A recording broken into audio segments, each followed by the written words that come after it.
Thank you, Rachel. Welcome everyone this morning to our presentation of ICPSR Curation, the who, what, where, why, and how of curating data at ICPSR. We are going to do our best to avoid our internal speak of acronyms and abbreviations because that can sometimes be confusing. I used to joke that I taught my kids the alphabet by telling them who I worked for and what I did. And for the longest time, I've been at ICPSR for 14 years.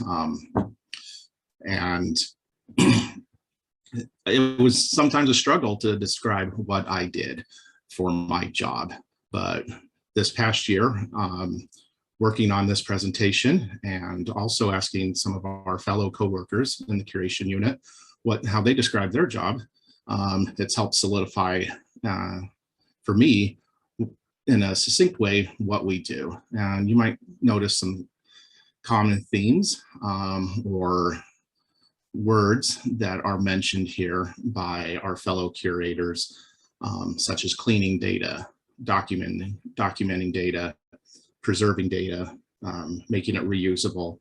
And so that's really the crux of the curation unit, is taking data from deposit from our principal investigators to disseminating it on the ICPSR website through and making it available for secondary analysis.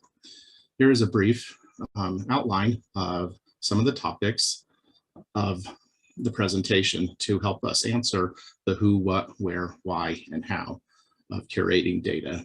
And my fellow panelists, Sam, Anna, Annie, and Kende will introduce themselves when it comes their turn for their section.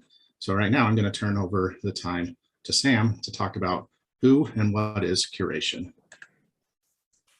All right, thanks, Robert. My name is Sam Embody. I'm a senior data curator, and I started off my journey at ICPSR applying for the entry-level data curator position in the fall of 2019. And applying as a new hire was both an interesting and a daunting task because while I had used ICPSR data sets when I was in grad school, I wasn't familiar at all with the internal operations of ICPSR, or even what a curator was or what curation entails and all that stuff. So I had to do a bunch of research on the ICPSR website that you can check out in the first link, and just to go online and check out just the definitions of a curator and what exactly it entailed. The definition, the quote here on the screen, is from our website. It's curation, from the Latin term to care. It's the process that ICPSR uses to add value to data, maximize access, and ensure long-term preservation. Data curation is akin to work performed by an art or museum curator. And so if we run with this museum metaphor for a minute, we could think of the PIs, or the principal investigators, the people who deposit data to us, or like archaeologists. They go out into the social science world, they excavate, they get their hands dirty, and they look for that valuable data that researchers really covet. And then it's up to us, once they bring it to our museum, ICPSR, for us to preserve that data for long-term use so that people can access the data and reuse it and reproduce those results year after year after year afterwards. And that second link is just another video we sometimes show to new hires that you're more than welcome to look at. Next slide, please. And so the current organization and growth, we have one director, who's Berjuda. We have 7 supervisors, 1 for each team. So we've actually seen a growth from 5 to 7 teams over the last couple of years or so. And supervisors coordinate curation within their teams. They facilitate collaboration across teams. They assign studies to people, help run committees, and do all kinds of work to make sure that the curation unit runs smoothly. We have lead curators who are right below them, who also curate and do a wide range of more specific advanced tasks like project-specific curation, subcommittee work, administrative support, and so on. And we have 16 senior curators who they're an intermediate level between supervisor and the entry-level data curator. And so they'll curate data as well, but they'll also review processing plans and perform 1 and 2 QCs or quality checks, which we'll get into later in the presentation. And then we have our entry-level data curators, 16 of them as of right now. And what you'll see here is not only growth in terms of the size overall of our unit, but there's also been a lot of growth in terms of growing roles and responsibilities taken on by people as they've been promoted. We've had a lot of curators over the last couple of years become senior curators, and we've had some senior curators who have become supervisors. Next slide, please. And so you'll see the project distribution here. Each team has projects or studies that they're assigned to that they typically work on, but there's a lot of collaboration that goes on across teams depending on what needs arise and how we can help each other out. So for me, for example, I'm on team 5. I do a lot of NACJD BJS studies. That's the National Archive of Criminal Justice data sets for Bureau of Justice Statistics. But I also do a lot of NACJD, which is National Institute of Justice studies as well. And I'll pass it along to our next presenter. Thank you. Thank you, Sam. So I'm Kehinde Adeni. I'm a data curator at ICPSR. I've been working at ICPSR since 2019. So I'll be explaining the curation workflow. The first thing is the curator is assigned a study by the supervisor, and we will move on to creating a study number and a project and a metadata project. And after that's done, curators download and review the deposited materials. And also you start working on your processing plan and perform disclosure risk review. And also, you have to make sure then your processing plan, when it's approved, you move to working on your data work, which is the processing history file, updating of processing of the proc plan, processing plan as needed, compiling and completing of documentation. Also making sure to fill in and complete the metadata making sure as much as possible to complete each section as much as possible. And when that order is done, we'll do what is called self-QC, which is self-quality check. So you go over your work, make sure there is no error or issues. And as a curator, when you are satisfied with what you have done or when you have passed every bit of your self-quality check, we move on to submitting for one QC, one quality check. And when that is done and passed and approved, you move to second quality check. And also when all the both quality checks is like you have passed both quality checks, then you move on to your turnover, which is basically preparing to submit the study for release. And when the study is released, we also perform what is called the post-turnover checks at the end of the after. Thank you. In curation, there are different types of assignments. First, we have like the updates and additions.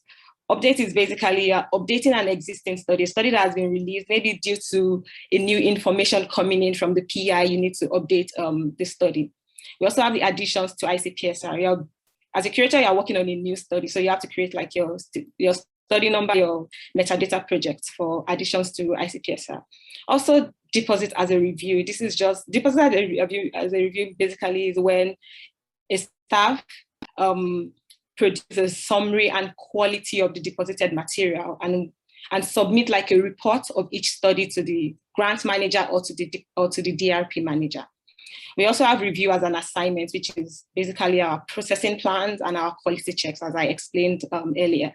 Also, we have the different archives. They have different archives and they also have like various assignments. For example, you have the Criminal Justice Archive, which is NACJD, and under NACJD you have the BJS, you have the NIJ, and also the OJJDP.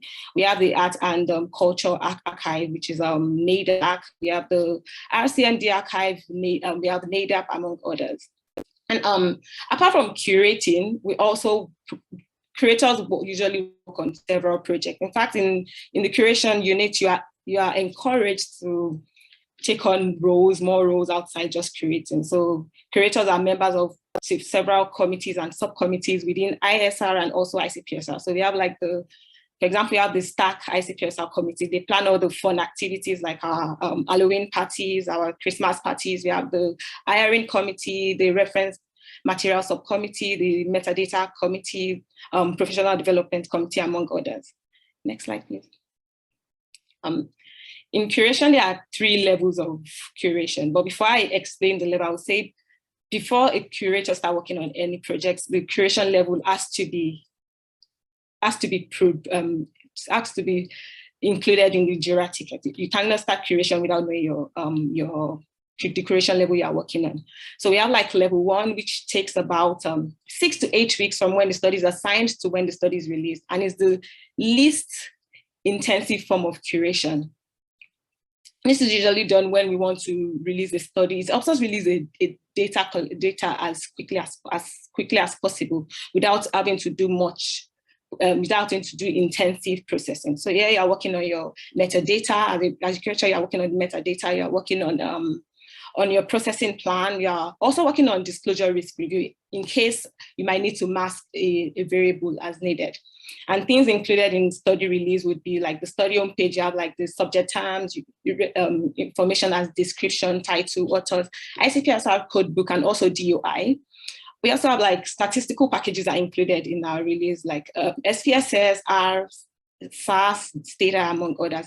Also variable indexed or for search purposes is included in level 1. Then we have like level 2. It takes about 12 to 14 weeks from when a curator starts working on the study to when it is released, and includes everything in level 1 plus more data. This also includes like more data cleaning. So you are working on a more extensive disclosure risk review, checking whether or not there are direct identifiers, the variables you need to mask, working on variable labels, value labels, reordering of variables, also working on missing variables, checking for acronyms, spelling out of acronyms, checking for spellings, correction of spellings as needed. This also helps to check for completeness and readability of the study. And what is included in the study release would be everything in level 1 plus like an option for online analysis of variables, if that is requested by the PI. Also check for variable groupings, like a bookmark in PDF, if also that is requested by the PI. And we have like the 3rd level, the level 3, which is, it takes about 16 to 18 weeks of work, is the most intensive form of curation, includes everything you have done in level 1, level 2, plus like a more intensive work such as creation of question text, and also processing of more complicated form of data, such as GIS and qualitative data.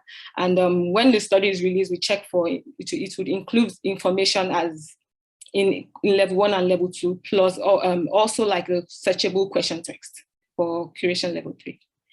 Thank you. I'll hand over to Anina. Hi, my name is Annie Bobian. I've been at ICPSR since 2019. And I'm a senior curator, and I'll be talking about the processing plans, which, as Kende mentioned, is one of the first steps, along with disclosure risk review, that a curator completes after they've been assigned a study. There are different templates for levels 1, 2, and 3 studies, as each level requires different tasks and they can have different levels of complexity. Every single study that we release has a processing plan completed for it, as we often view them as the central hub of a study. All decisions regarding a study will be documented in the processing plan, and they're used to understand why things were done in a study and what decisions were made. Things like deposited files are documented in the processing plan, a summary of the disclosure risk review, which Anna will cover next, as well as the list of curation data tasks that will need to be completed.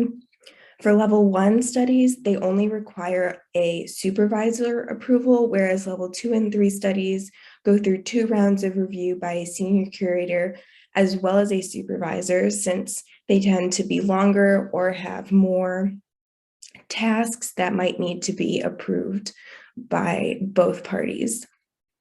These documents are often updated throughout the curation process and are considered a living document, as oftentimes as we get further into the data, we learn new things and might have more questions and things like that that will need to be documented and added to the processing plan.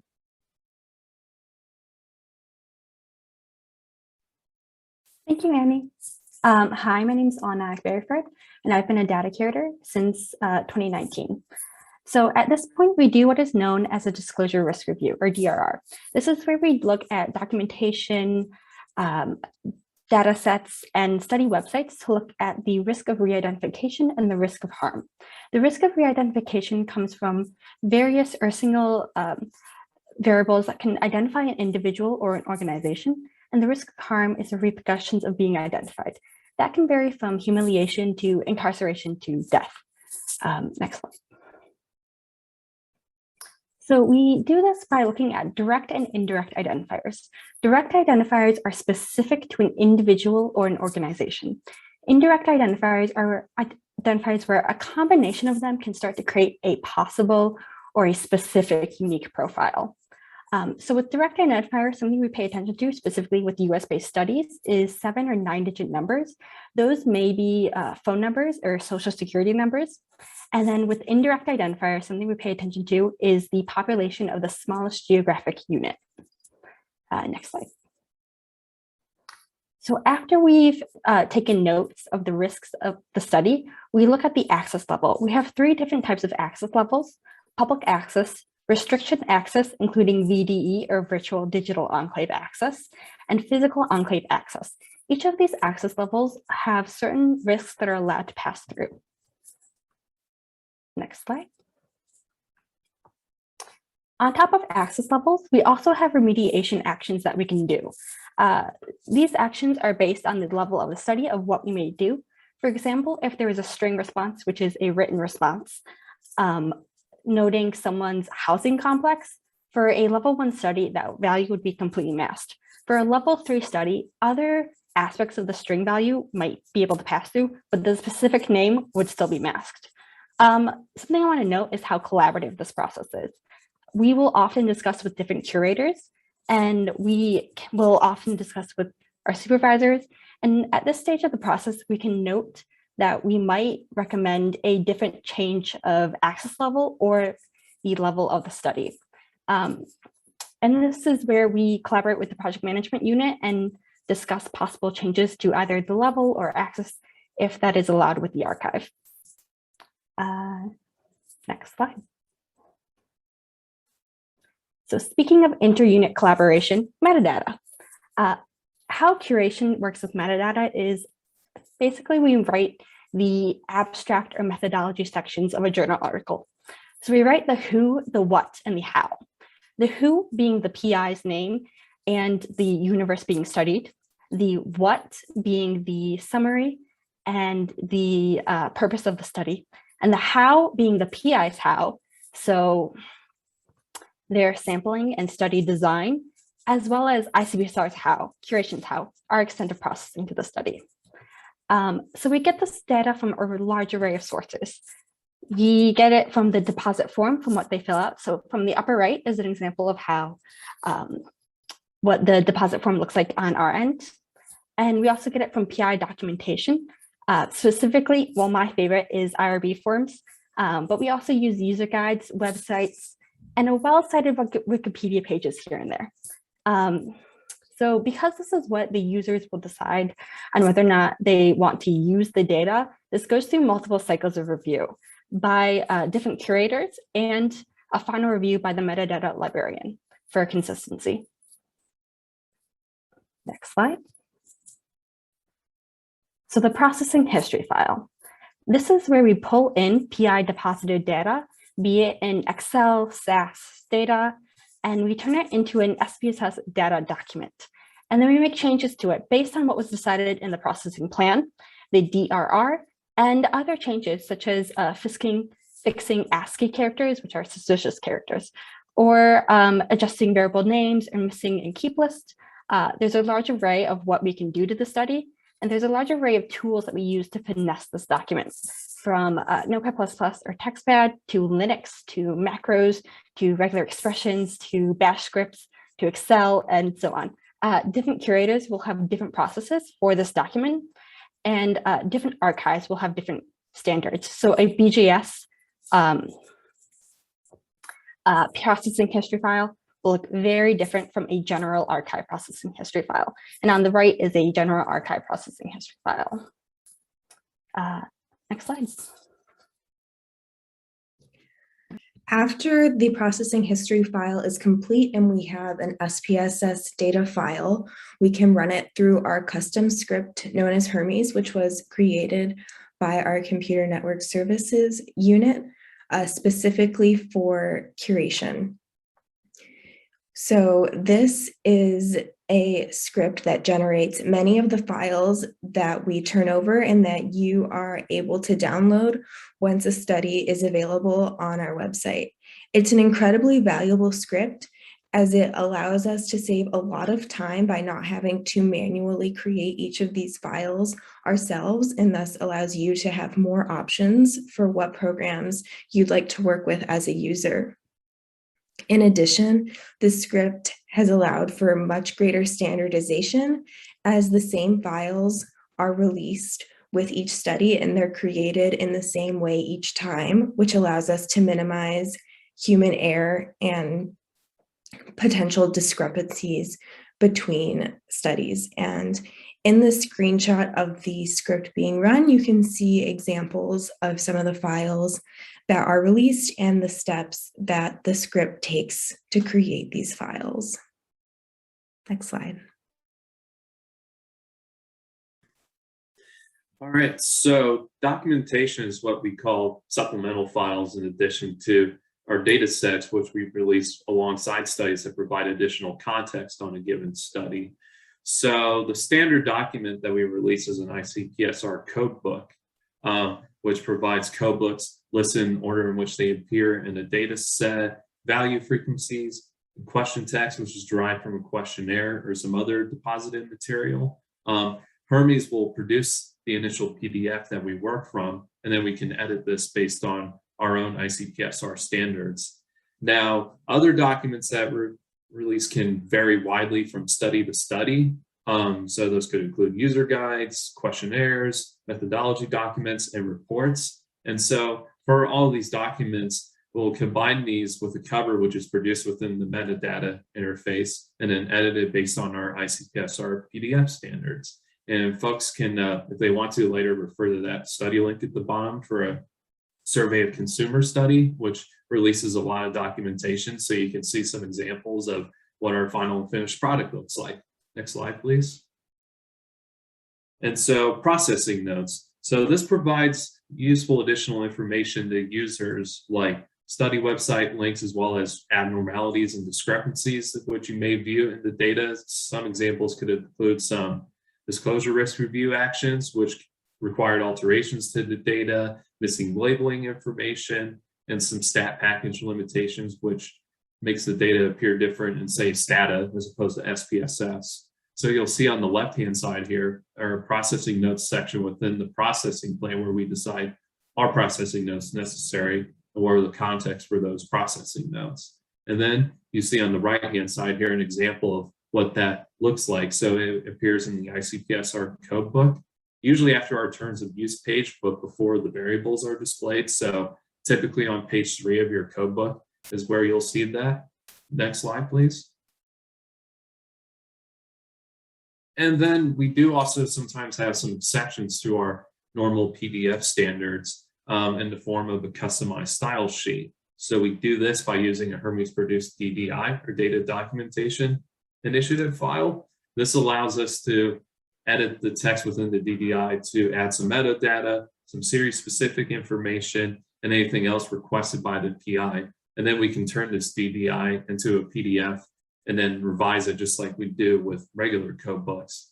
And this example on the right-hand side here is from BJS. And you might see some blue text there within that example. That's where they gave us some input during our QC process of some changes that they wanted to make. So it's an example of a little bit of unusual collaboration that we do with BJS as a project-specific exception. So, and that may be why when you look at some studies compared to others, you may see a little bit of a difference in what the documentation looks like as opposed to other studies.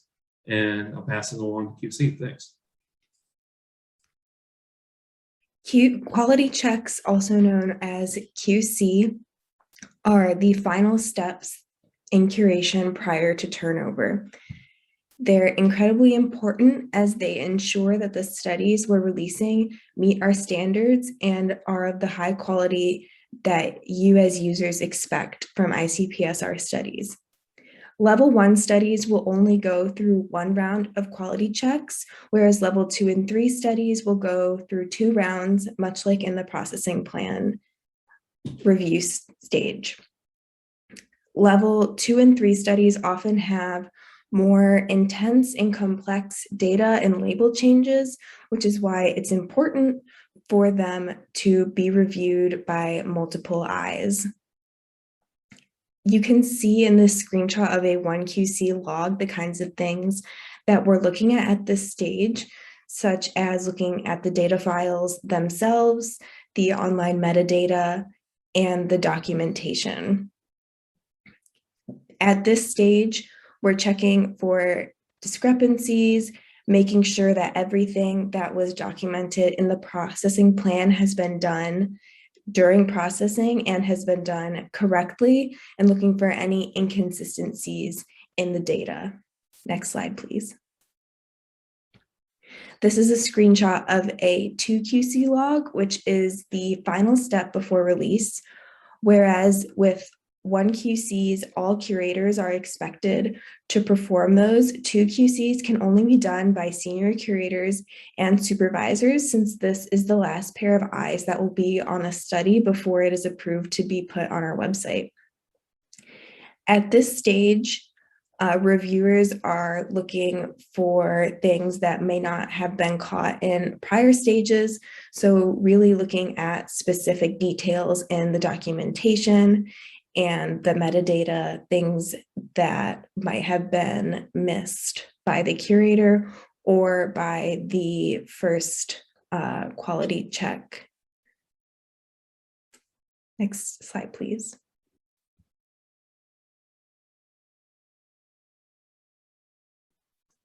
Once a study has been approved by a senior curator or a supervisor with the second quality check, the curator will then submit the study to their supervisor for turnover authorization.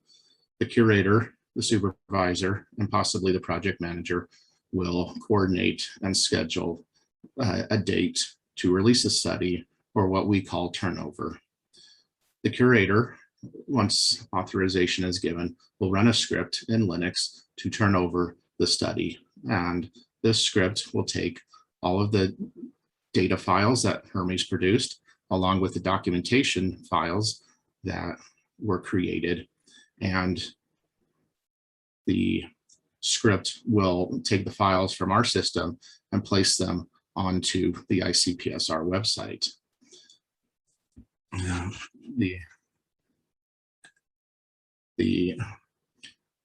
This turnover script will also take the internal metadata record that the curator created and create the study homepage.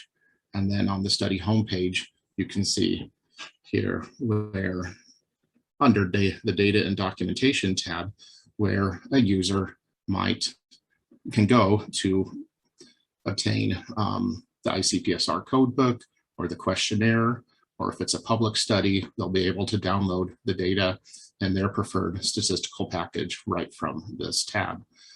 Or if it's a restricted study, they'll be able to go to the study homepage, click on the button for accessing restricted data, and start their application.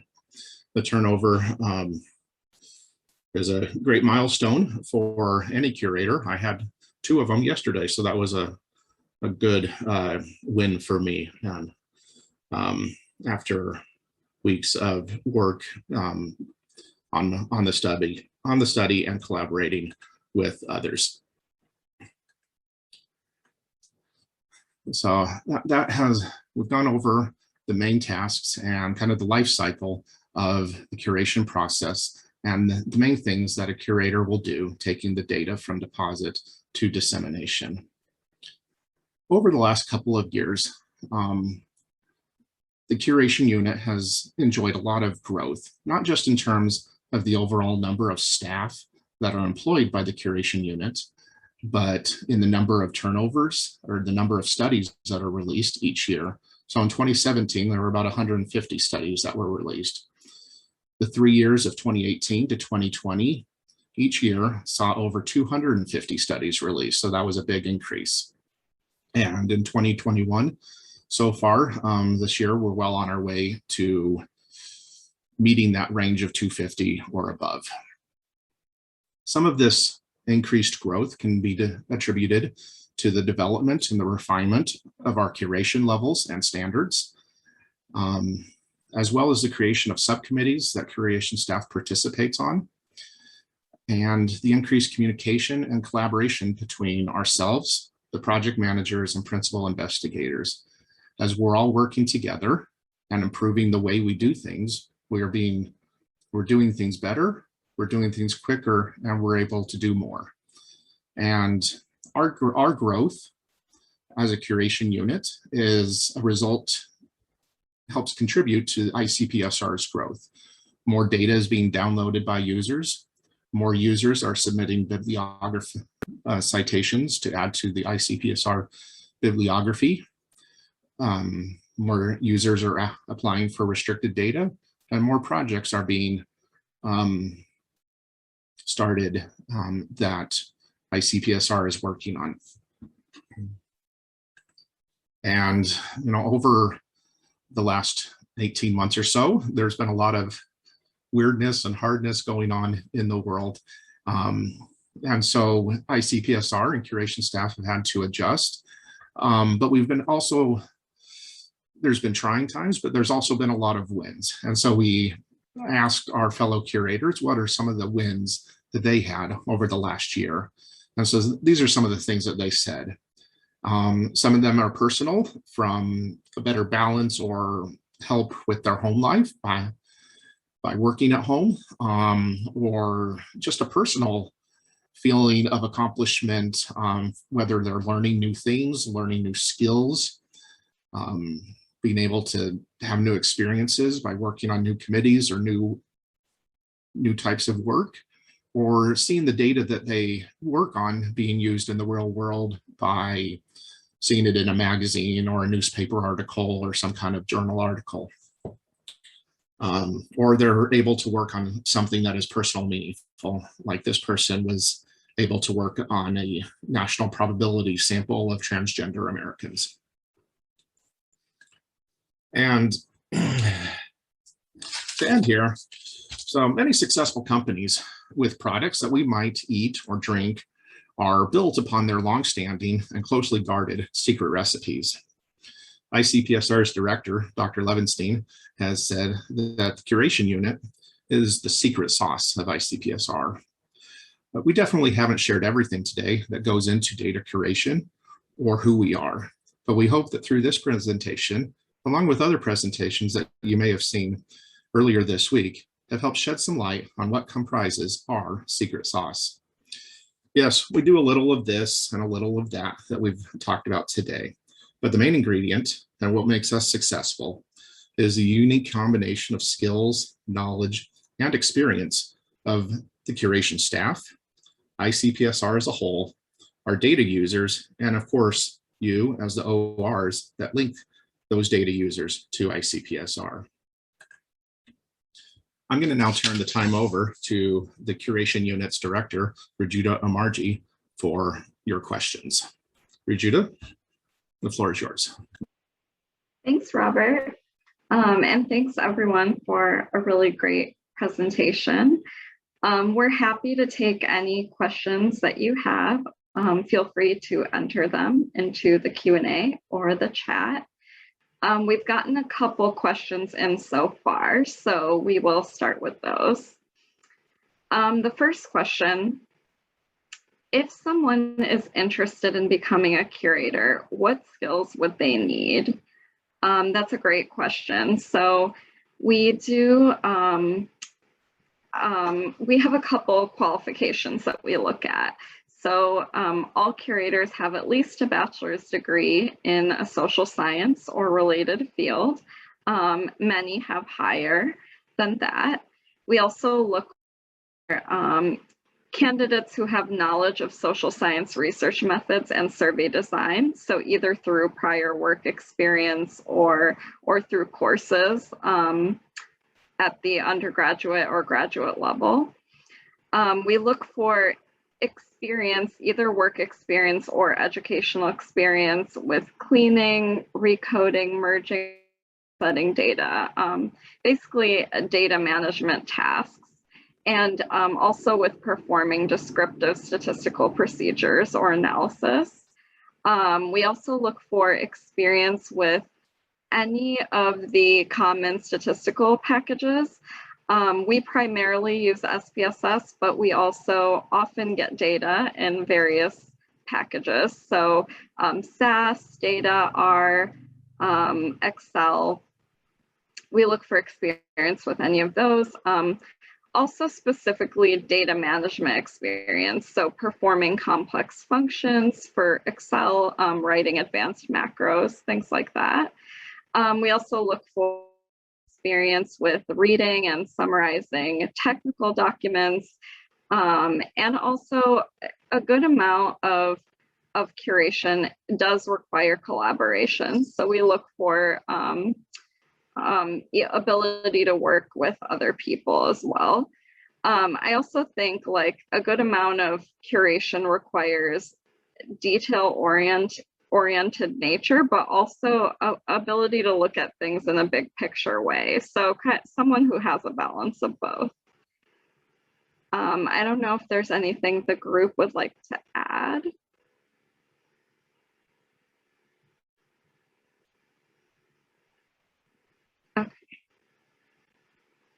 So I hope that answers your question. Another question we got in is, how do you decide who curates which data? And do you get to choose some studies that match topics of your interest? So this is a good question. There are a lot of factors that go into deciding who curates which data. So as Sam described, we do have certain projects associated with certain teams. So typically the projects that are associated with the team you're on are the projects or the studies you're typically going to curate for. But we do have a good amount of collaboration across the unit. So if you're on a particular team and you have an interest on a study outside of your team, we usually try to accommodate that the best we can. We also consider the needs of the project and their priorities. We have a study queue, and then we look to the project managers to let us know how those projects should be prioritized. So that kind of determines the order in which the studies get assigned to curators. Does anyone on the team want to give some examples maybe of studies you've worked on? Sure, Sam. Yeah, so like Rajuta said, you can go back to slide 6 that I referred to with the project distributions earlier, but also as far as interest in things along those lines as they come up, like for example, I have interest in like ideologies and like extremist groups and extreme belief systems and stuff. So I've done some NIJ studies recently on a sample of Al-Qaeda recruits, and also one that was a very broad study on what they called alt-left, alt-right, and jihadist individuals who were recruited in Western countries to groups like that. So yeah, that's one example. Thank you. Mm-hmm.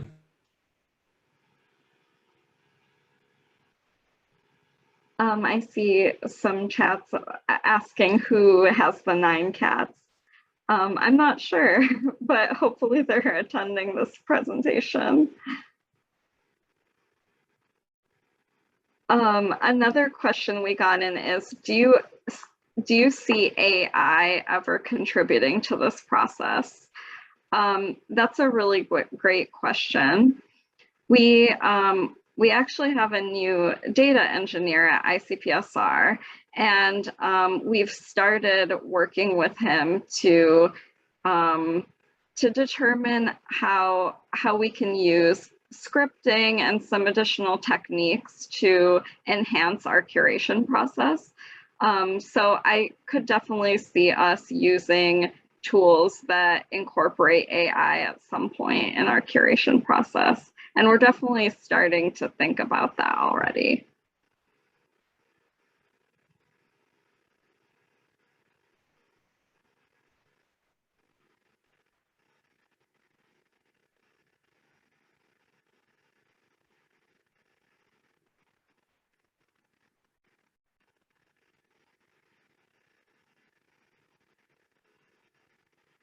Okay, I'm just looking to make sure I didn't miss any questions.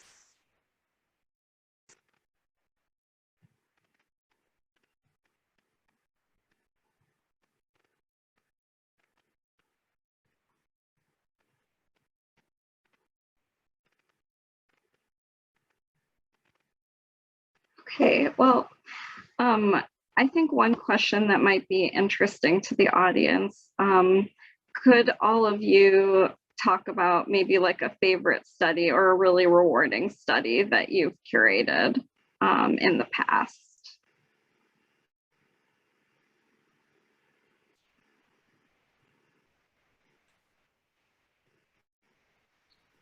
Oh, I'll go first.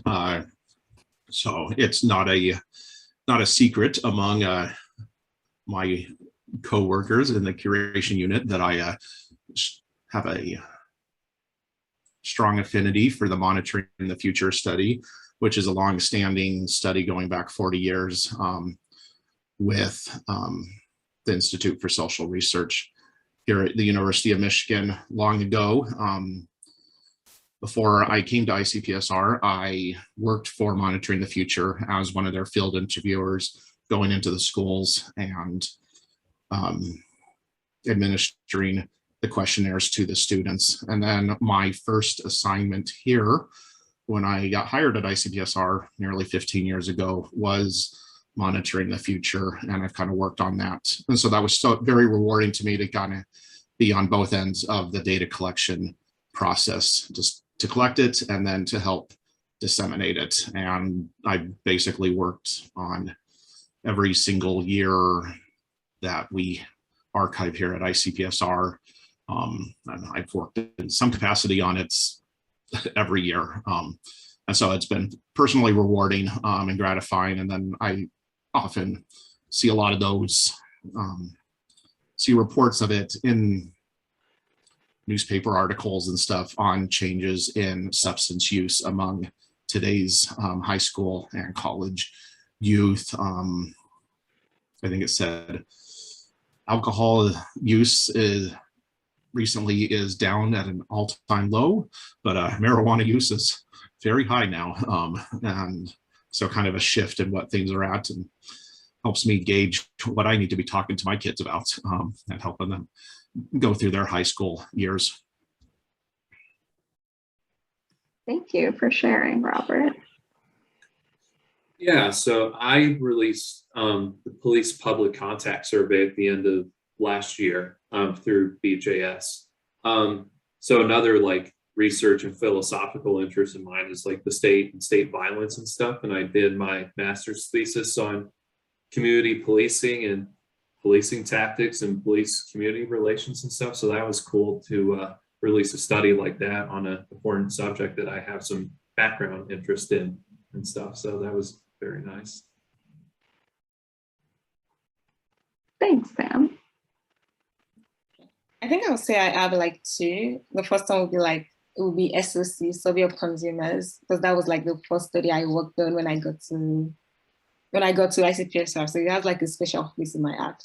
And also this another study would be National Initiative of Building Community Trust and Justice. Justice is like the relationship between like the police and the community.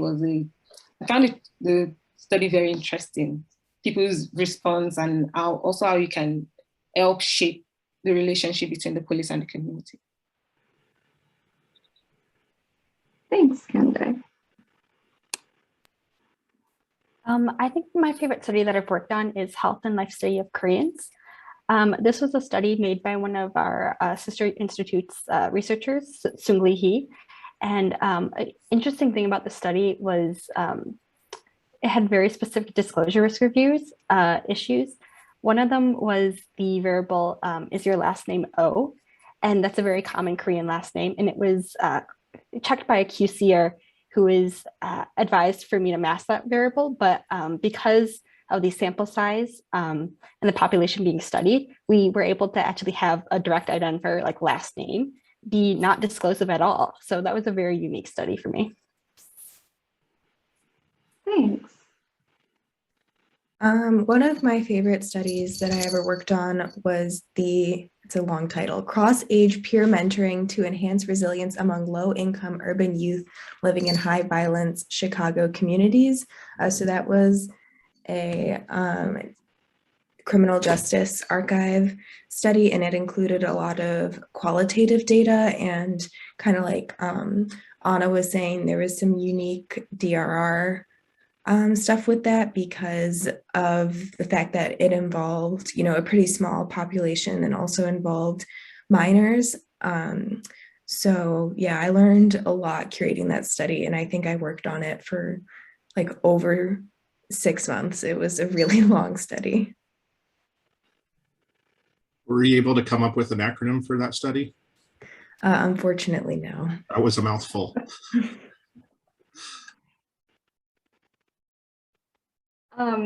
There's also another question that came in. What's your favorite part of working as a curator?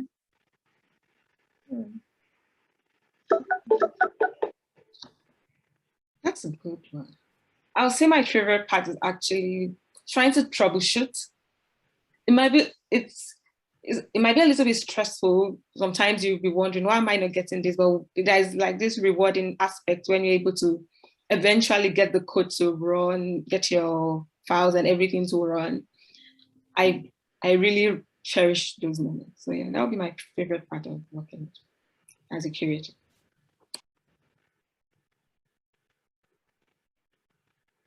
Yeah, I have to agree with Kende. I started as a curator myself, and I think troubleshooting those issues that come up was probably one of my favorite parts. And I think the other was disclosure reviews, conducting disclosure reviews, because I do think that's an area where we get to collaborate more. So it was interesting to bounce ideas off my fellow curators and my supervisor to see how everyone thought a particular disclosure issue could be remediated.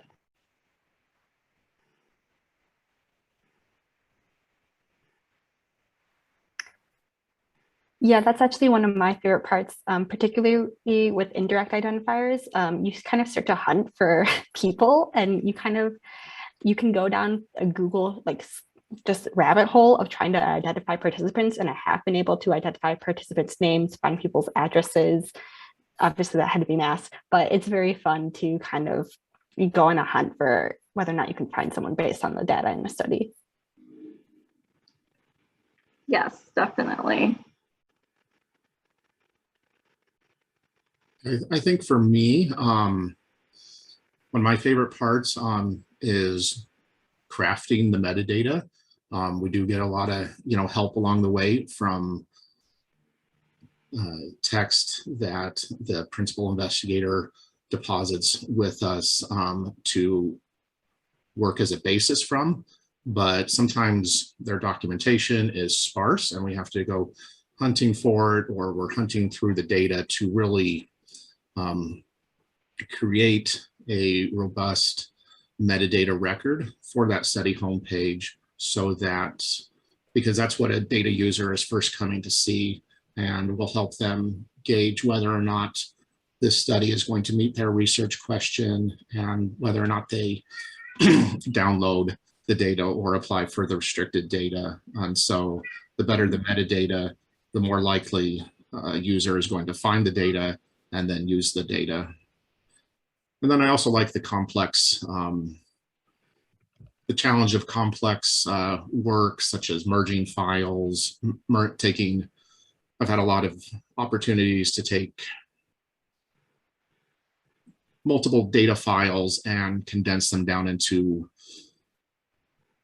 smaller or bigger files, but less number of data files, combining different respondents, combining different questionnaires to make the data more useful and more powerful. And that can be a challenge to make everything fit just right. And so, like others have said, that the aspect of the challenge of the work is enjoyable to do.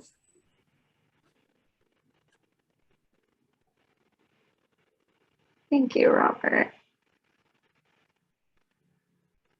Okay, we still have a couple minutes left, so just doing a last check for any other questions that you may have for us.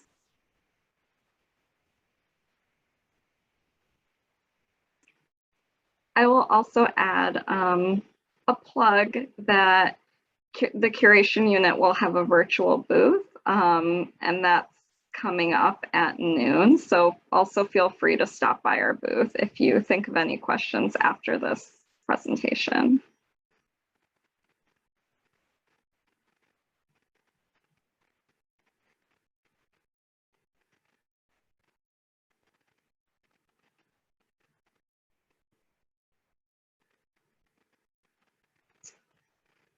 Okay, I don't see any questions coming in, so I think we can stop there. Thank you, everyone, for attending, and I hope you learned something about the curation process.